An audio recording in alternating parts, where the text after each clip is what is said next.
बिस्मिल्लाहिर्रहमानिर्रहीम, अस्सलाम वालेकुम। Welcome to my YouTube channel maths with Afshan. Students, आज हम करने जा रहे हैं एक्सरसाइज 7E। इससे प्रीवियस तमाम एक्सरसाइजेज मैं अपने चैनल पे अपलोड कर चुकी हूँ। प्रीवियस तमाम syllabus class 4 new countdown 3rd edition का मेरे चैनल पे अपलोडेड है। आज की वीडियो में एक्सरसाइज 7E करेंगे। 7E एक्सरसाइज बच्चों करने से पहले बेसिक चीजें मैं आपको बताना चाहूंगी ताकि आपके कॉन्सेप्ट क्लियर हो जाए और आप इजीली ये एक्सरसाइज कर सकें। ठीक है, आप पेज नंबर 187 पे आ जाए। यहाँ पे आपको कोऑर्डिलेटरल्स की डेफिनेशन नजर आएगी। एनी पॉलीगॉन विद 4 साइड, ठीक है, जिसकी 4 साइड्स होती हैं उसे क्या कहा जाता है? कोऑर्डिलेटरल कहा जाता है। There are many special kinds of quadrilateral. अब जो कोऑर्डिलेटरल शेप है उसकी आगे से बहुत सारी काइंड्स हैं। फॉर एग्जाम्पल आ स्क्वायर, एक स्क्वायर, ठीक है, रेक्टेंगल, पैरेललोग्राम, ट्रेपिज्म, रोम्बस, ये सारी हमारी कोऑर्डिलेटरल की स्पेशल काइंड्स हैं। ठीक है, अब इसमें आपको ये बस याद रखना है कि इसकी 4 साइड्स होनी चाहिए। स्क्वायर शेप देखें, इसकी 4 साइड्स हैं। रेक्टेंगल देखें, 4 साइड्स हैं। रोम्बस देखें, 4 साइड्स हैं। पैरेललोग्राम, इसमें देखें 4 साइड्स। ट्रेपिज्म में भी 4 साइड्स हैं। ठीक है, ये चीज आपको क्लियर होगी। अब अगर देखें कि कोऑर्डिलेटरल को अगर हम ब्रेक करते हैं 2 पार्ट्स में, ठीक है, ये कोऑर्डिलेटरल शेप है, अगर इसको ब्रेक कर देते हैं, ठीक है, इसको मतलब दरमियान से अगर मैं एक ये लाइन ऐसे ड्रॉ कर लेती हूं, ठीक है, तो ये ड्रॉ करने के बाद आप देखें एक ये शेप बन जाएगी और एक ये। इस शेप पे आप गौर करेंगे तो ये आपको 2 ट्रायंगल शेप्स नजर आ रही हैं। ठीक है, अब ट्रायंगल शेप जो होती है उसका इंटीरियर एंगल्स का सम जो है वो 180 डिग्री के इक्वल होता है। ठीक है, ये देखें 60, 60, 60, 180 डिग्री। और ये दूसरी ट्रायंगल शेप का भी आप इसी तरह काउंट करेंगे 60, 60, 60, 180 डिग्री। इसका मतलब ये है कि एक कोऑर्डिलेटरल शेप का टोटल एंगल जो है वो 360 होगा। कैसे 360 होगा? देखें, ये कोऑर्डिलेटरल शेप थी, इसको अगर कट किया है तो 2 ट्रायंगल शेप बन गई। ठीक है, 2 ट्रायंगल शेप्स का एक का जो एंगल है उनका सम 180 डिग्री है, दूसरी का भी 180 डिग्री है। इन दोनों को जब 180 डिग्री को 180 डिग्री में ऐड करेंगे ना तो 360 डिग्री बनेगा। नीचे देखें, the angles of both the triangles will add up to, यानी इन जो ट्रायंगल्स के जो एंगल्स है अगर हम उनको ऐड करते हैं 180 डिग्री 180 डिग्री तो टोटल एंगल 360 डिग्री बनेगा। मतलब ये है कि आपको पता होना चाहिए कोऑर्डिलेटरल शेप का एंगल, टोटल एंगल कितना है? 360 डिग्री है। ठीक है, इसका मतलब यह है कि अब आप नेक्स्ट में देखें कि it is easy to add together the angles of squares and rectangles.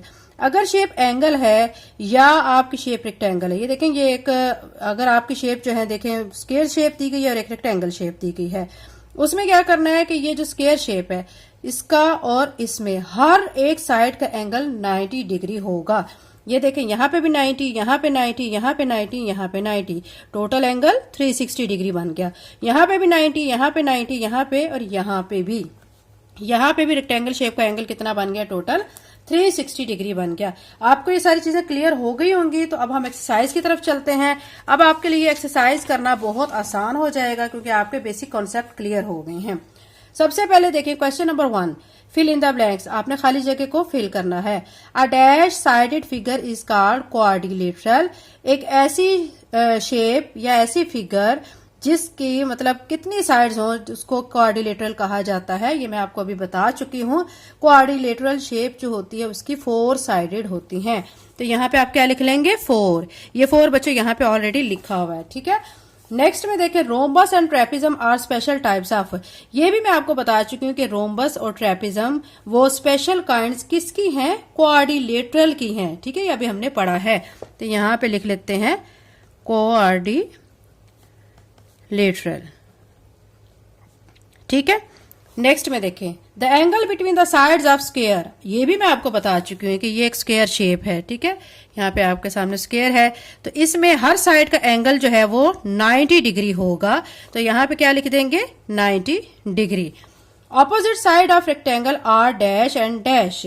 अब ऑपोजिट साइड जो है, ये देखें आपके सामने मैं रेक्टेंगल शेप बना रही हूँ, ये रेक्टेंगल शेप है। ठीक है, इसकी ये अपोजिट साइड्स हैं। ठीक है, ये एक दूसरे के क्या है? पैरेलल। पैरेलल क्या होती है? ऐसे करके ऐसे, यानी एक दूसरे के सामने।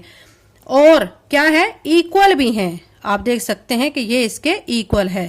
यहां पे आप लिखेंगे पैरेलल। ठीक है, और साथ में आप क्या लिख देंगे? यहां पे इक्वल। नेक्स्ट में देखें, ये आपको शेप गिवन है इज अ डैश, तो ये भी हमारी कौन सी शेप है, ये भी क्वाड्रिलेटरल शेप है। ठीक है, कैसे आपको पता चलेगा ये क्वाड्रिलेटरल है, इसकी 4 साइडेड है। देखें 1 2 3 और 4, यहां पे हम क्या लिख लेते हैं, क्वाड्रिलेटरल। ठीक है, ये भी हमारी शेप होगी क्वाड्रिलेटरल। नेक्स्ट क्वेश्चन नंबर 2 की तरफ चलते हैं। State whether the following are true false, इसमें आपने ट्रू फॉल्स बताने हैं, आपने अच्छी तरह से समझना है ताकि आपका कॉन्सेप्ट क्लियर हो जाए। सबसे पहले ए पार्ट में, अ ट्राइंगल इज क्वाड्रिलेटरल, एक ट्राइंगल क्वाड्रिलेटरल होती है। तो ये बच्चों ट्राइंगल क्वाड्रिलेटरल नहीं होती। देखें ये ट्राइंगल है, ठीक है, ये ट्राइंगल है, इसकी कितनी साइडेड है, 3 साइड है, तो क्वाड्रिलेटरल के लिए 4 साइडेड होना जरूरी है। तो ये स्टेटमेंट फिर फॉल्स हो गई। There are 4 vertices in quadrilateral, वो कह रहे हैं कि क्वाड्रिलेटरल में 4 वर्टिसेस होते हैं। ये देखें बच्चों, एक क्वाड्रिलेटरल शेप में आपके सामने ड्रा कर रही हूं। वर्टिसेस किसे कहा जाता है, वर्टिसेस ऐसा पॉइंट होता है जहां पे 2 लाइंस आके ज्वाइन करती हैं, मीट करती हैं। देखें ये लाइन इस लाइन से इस पॉइंट पर मीट कर रही है, ये लाइन इस लाइन को, ठीक है, ये वाली इस पॉइंट पर मीट कर रही है, ये और ये इस पॉइंट पर, और ये इस पॉइंट पर। मतलब इसके 1 2 3 4 वर्टिसेस हैं। ठीक है, तो वो यही कह रहे हैं there are 4 vertices in quadrilateral, quadrilateral में 4 वर्टिसेस होते हैं। तो बिल्कुल सही कह रहे हैं, तो यहाँ पे टी लिख लेते हैं। नेक्स्ट में देखें, a circle special type of quadrilateral, वो कह रहे हैं कि सर्कल क्वाड्रिलेटरल की स्पेशल टाइप है। नहीं बच्चों, सर्कल ऐसी क्वाड्रिलेटरल की टाइप नहीं है। क्यों नहीं है आपको मैं बता दूं। ये देखें, ये सर्कल शेप है, आपको इसकी कोई साइड नजर आ रही है, नहीं नजर आ रही है ना। क्वाड्रिलेटरल शेप की टाइप होने के लिए उसकी 4 साइडेड होना जरूरी है। तो सर्कल शेप की हमारी कोई साइड नहीं है, तो इट्स मीन कि ये स्टेटमेंट फिर फॉल्स है। यहां पे एफ लिख लें। डी पार्ट में देखें, the angle between the side of rectangle is 180 degree. एक रेक्टेंगल शेप है, उसमें जो एंगल है, ठीक है, साइड्स का, यानी कितना होगा टोटल, 180 डिग्री होगा। तो ऐसा तो नहीं है, मैं आपको बता चुकी हूं 90 90 90 एंड 90 डिग्री। ये देखें आपके सामने ये रेक्टेंगल शेप है, यहां पे भी 90 डिग्री, यहां पे भी 90 डिग्री, यहां पे भी 90 डिग्री का एंगल, और यहां पे भी 90 डिग्री का एंगल। वो कह रहे हैं 180 डिग्री का होता है, तो ये स्टेटमेंट फिर फॉल्स है। यहां पे एफ लिख लें। E part, sum of angles of quadrilateral is 360, वो कह रहे हैं कि क्वाड्रिलेटरल शेप के एंगल्स का जो सम है वो 360 डिग्री के इक्वल होता है। तो बिल्कुल सही कह रहे हैं, ये मैं आपको बता चुकी हूं। अभी हमने पढ़ा था कि क्वाड्रिलेटरल शेप का जो सम ऑफ एंगल्स है वो 360 डिग्री होता है। देखें ये 90 90 90 एंड 90, क्योंकि रेक्टेंगल भी हमारी एक क्वाड्रिलेटरल शेप है।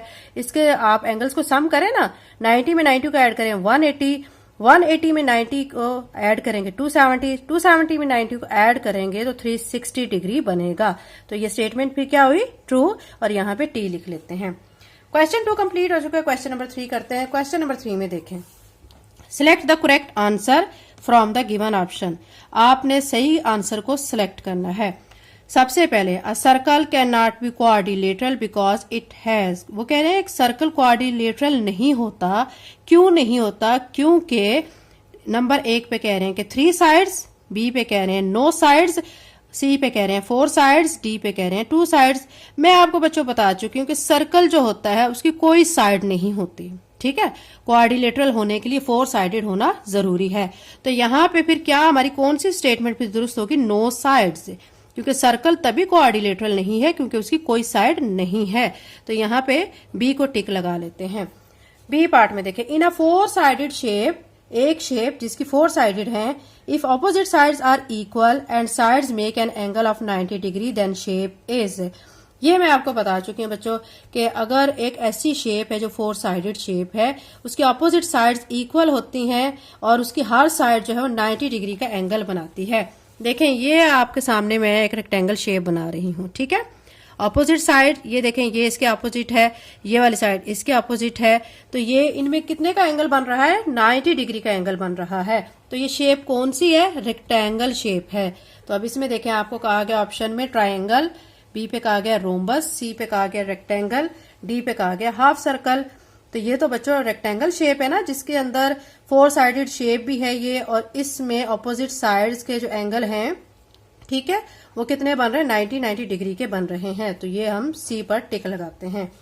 अब सी पार्ट में देखें, इसमें क्या कहा जा रहा है, if all four sides of quadrilateral are equal making an angle of 90 degree with each other the quadrilateral is. वो कह रहे हैं कि अगर एक ऐसी शेप जिसकी 4 साइडेड है, ठीक है, तो हर एक का एंगल 90 डिग्री का बन रहा है, तो इस शेप को क्या कहेंगे। ठीक है, अब इसमें तो आपके सामने एक ये चीज थी ना कि ऑपोजिट साइड्स वो इक्वल थी। यहाँ पे देखें ना, रेक्टेंगल शेप में ये ऑपोजिट साइड्स इक्वल हैं। ठीक है, जबकि हमारे पास जो स्क्वायर शेप होती है उसकी सारी साइड्स की लेंथ जो है वो इक्वल होती है, ये याद रखें। बनता है इसमें भी 90 degree 90 degree 90 degree and 90 degree. तो यहाँ पे उन्होंने कहा हुआ है कि बताएं ऐसी कौन सी शेप है जिसके मतलब जो एंगल है, ठीक है, यानी ये देखें यहाँ पे आप देख सकते हैं कि हम ये पार्ट कर रहे थे कि 90 डिग्री हर एक का एंगल होगा with each other quadrilateral is. तो वो ट्रायंगल होगी, रेक्टेंगल होगी, पेंटागन होगी या स्क्वायर होगी। ये हमने पिछले पेज पे भी पढ़ा है कि वो शेप स्क्वायर होती है। ठीक है, जिसमें चारों साइड्स की लेंथ इक्वल होती है और उसमें हर जगह पे एंगल जो है, हर साइड पे एंगल, हर पॉइंट पे एंगल 90 डिग्री का बनता है। हम यहाँ पे स्क्वायर को टिक लगा लेते हैं। डी पार्ट में देखें, the sum of angles of quadrilateral is. ये आपको मैं पहले भी बता चुकी हूँ, एक क्वाड्रिलेटरल शेप के जो एंगल्स का सम है वो 360 डिग्री के इक्वल होता है। तो यहाँ से 90 डिग्री दिया गया, 360 दिया गया, 180 दिया गया, 100 दिया गया, तो हम 360 डिग्री वाले को टिक लगा लेते हैं। ए पार्ट में देखें, if two angles of quadrilateral sum up to 170 degree, अगर दो एंगल्स एक क्वाड्रिलेटरल शेप के हैं, ठीक है, उनका सम 170 डिग्री है, then the other two angles are, तो फिर दूसरे दो एंगल्स कौन से होंगे इनमें से। देखें बच्चों, क्वाड्रिलेटरल शेप का जो टोटल एंगल होता है ना 360 डिग्री होता है। अब दो साइड्स का उन्होंने हमें 170 डिग्री दे दिया है। अब अगली दो साइड्स का हमने देखना है कि उनका एंगल कितना होना चाहिए। देखें 360 डिग्री में से अगर हम 170 डिग्री को माइनस करते हैं तो यहाँ पे आता है हमारे पास 190 डिग्री। अब जो बाकी दो एंगल्स है ना वो हमारा सम उनका 190 डिग्री बनना चाहिए। अब यहां से मैं देखती हूँ, ए पे दिया गया 110 डिग्री 80 डिग्री, इन दोनों को प्लस करें ना तो क्या बनेगा 190 डिग्री, और इन दोनों को प्लस करेंगे तो ये 190 डिग्री नहीं बनेगा, ये भी नहीं बनेगा, ये भी नहीं बनेगा। ठीक है, तो 190 डिग्री हमें तो कंप्लीट करना है क्योंकि 360 डिग्री कंप्लीट एंगल होता है, तो ये ए वाला ऑप्शन ठीक है। क्वेश्चन 3 कंप्लीट हो चुका, क्वेश्चन नंबर 4 करते हैं।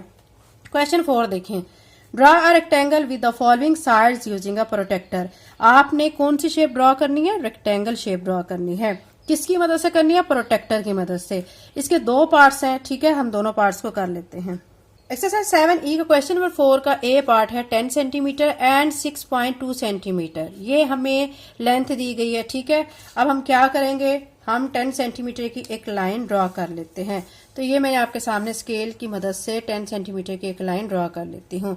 आप देख सकते हैं कि यहाँ से यहाँ तक ये 10 सेंटीमीटर की लाइन है। ठीक है, इसको हम कह लेते हैं ए, ये हो गया बी पॉइंट। ठीक है, और ये हमारी 10 सेंटीमीटर की लाइन आ गई है।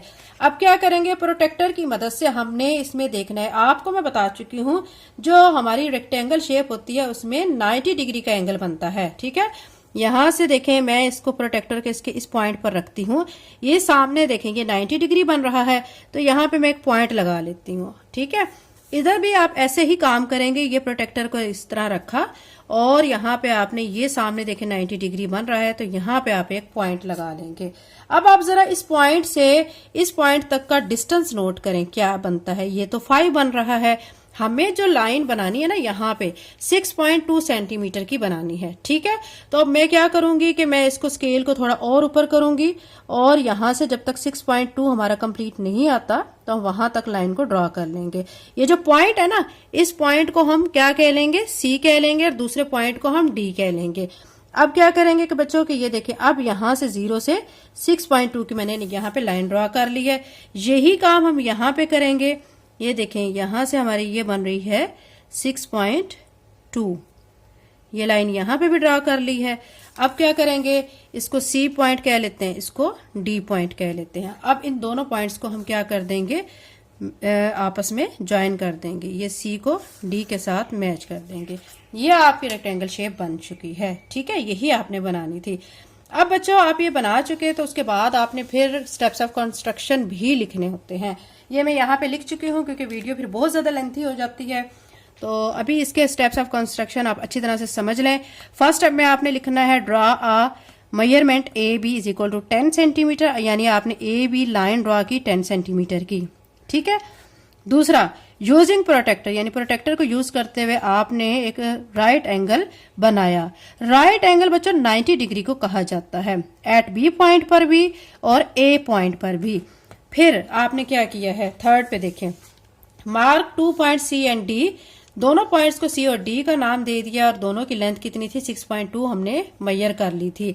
फिर क्या किया कि सी को डी से मिला दिया और इस तरह हमारे पास एक rectangle shape A B C D बन गई।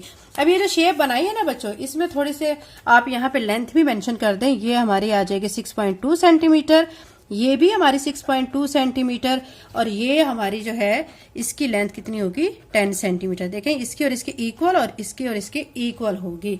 तो यही बच्चों हमने इसमें ड्रॉ करना था।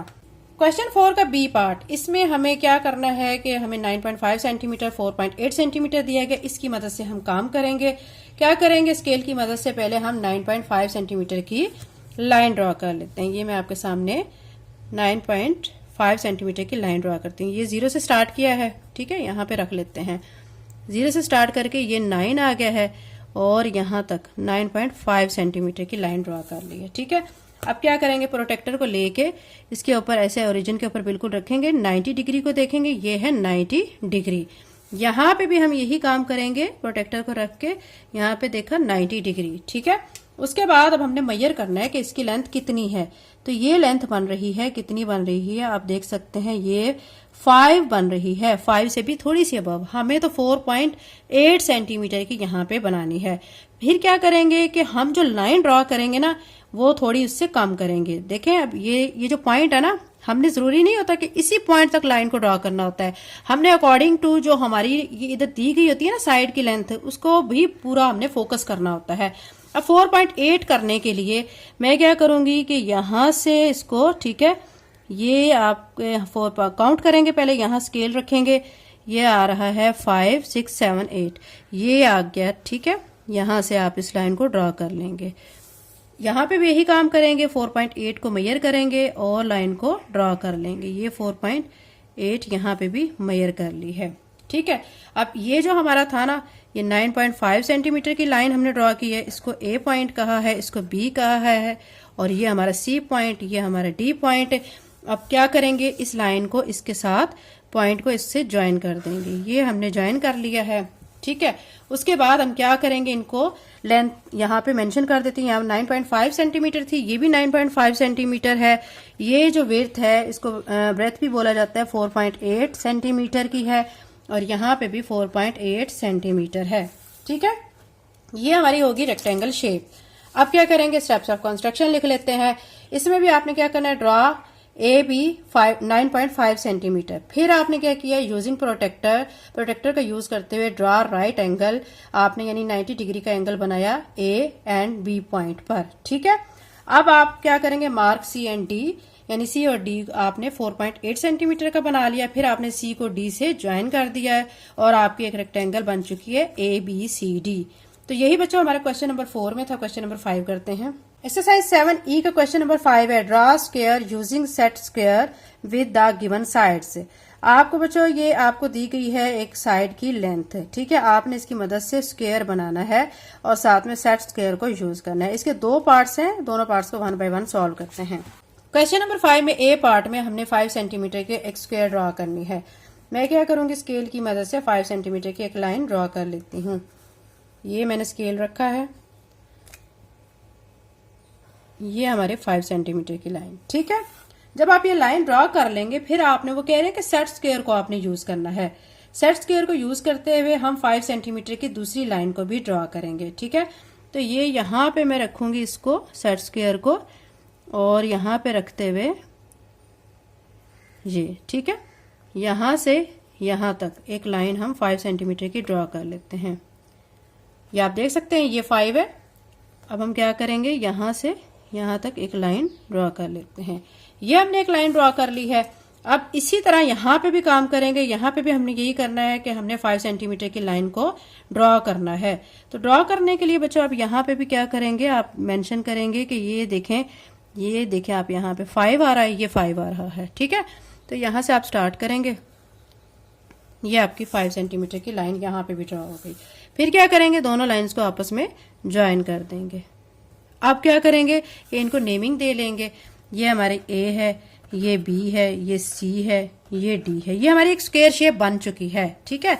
अब स्क्वायर शेप की आपको एक साइड की लेंथ 5 सेंटीमीटर दी गई थी, दूसरी की भी आपने, फिर जाहिर बात है स्क्वायर शेप की जो सारी साइड्स होती है ना, चारों साइड्स, उन सब की एक ही लेंथ होती है। यहाँ पे भी 5 सेंटीमीटर और यहाँ पे भी 5 सेंटीमीटर। ये हमारी स्क्वायर शेप कंस्ट्रक्ट हो चुकी है। इसके स्टेप्स ऑफ कंस्ट्रक्शन लिखने की जरूरत नहीं है। नेक्स्ट बी पार्ट में देखिए 5.7 सेंटीमीटर। इसमें भी आपने क्या करना है, एक स्केल की मदद से 5.7 सेंटीमीटर की लाइन ड्रॉ करनी है। ये मैं आपके सामने 0 से स्टार्ट कर रही हूँ और ये 5 आ गया, 5.7 तक की लाइन ड्रॉ हो गई है। अब क्या करेंगे, स्केल की मदद से, ठीक है, और फिर हम देखेंगे कि हमारा 5 सेंटीमीटर 5.7 सेंटीमीटर कहाँ पे बन रहा है। यहाँ पे मैं देख लेती हूँ, ये रखा हमने सेट स्क्वायर। अब देखें 5.7, ये यहाँ पे 5 है, ये आगे यहाँ से, ठीक है। तो यानी यहाँ से यहाँ तक हमारी 5.7 बन रही है, ठीक है। अब इस तरफ भी हमने यही काम करना है। यहाँ पे 5.7 को आप देख लें, ये 5 है, ये 5.5 और ये 5.7 है। तो यहाँ से आप स्टार्ट करेंगे, ये आपने लाइन ड्रॉ कर ली है। अब ये ड्रॉ करने के बाद अब इसको आपस में क्या करेंगे, आप इसको ज्वाइन कर देंगे। ये इसको ज्वाइन में कर रही हूँ यहाँ से, और अब आप इसमें मेंशन करेंगे ये ए है, ये बी है, ये सी, ये डी, ठीक है। और हर एक की साइड जो है 5.7 सेंटीमीटर है। तो यहाँ पे लिख दें 5.7 सेंटीमीटर, यहाँ पे भी 5.7 सेंटीमीटर। चारों साइड्स की लेंथ हमारी क्या आ गई, इक्वल। और ये हमारी एक स्क्वायर शेप कंस्ट्रक्ट हो चुकी है। क्वेश्चन नंबर 5 में बच्चा 2 ही हमने स्क्वायर शेप को कंस्ट्रक्ट करना था विद स्क्वायर सेट के जरिए। तो आपके सामने ये मैं कर चुकी हूँ। एक्सरसाइज 7 ही कंप्लीट हो चुकी है। नेक्स्ट वीडियो में इंशाल्लाह चैप्टर 8 करेंगे। अगर आप चैनल पे नए हैं तो चैनल को सब्सक्राइब कर लें, वीडियो को लाइक करें। Thank you and Allah Hafiz.